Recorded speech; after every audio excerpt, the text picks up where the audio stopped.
Network সাইবেন রে। আসসালামু আলাইকুম।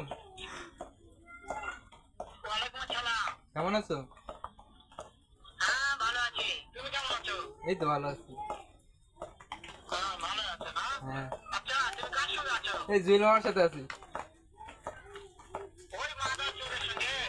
ওই মাদার চোর তো এতই হারামজাদা। ওই শুয়োরের বাচ্চা, কুকুরের বাচ্চা। ওই সাহায্যের বেটা লাগিয়ে দিছে, এতই লাগিয়ে দিছে। এই খাঙ্কির বাচ্চা এই। সামনে পাইলে একটা এমন একটা তো চড় মারবো, শালা মাদার চোর। এই মাথা তো হেটার মধ্যে লাথি দেবো। আপনার কথা শুনতেছে? তবে কি হয়েছে? ওই মাদার চোর তো ওই জায়গায় আছে নাকি? হ্যাঁ হ্যাঁ। আমার কথা সব শুনতেছে? ওই সাহায্যের বেটাকে শুনে শুনে আমি বেশি বলবো। শুয়োরের বাচ্চা, শুয়োরের বাচ্চাকে আমি একটা এমন একটা চটকানি মারবো, শালা শুয়োরের বাচ্চা, শুয়োরের বাচ্চা। আপনাকে মারতে চাইতেছে তো। তোর হেটার মধ্যে লাথি দেবো এই খাঙ্কির বাচ্চা। হ্যাঁ হ্যাঁ।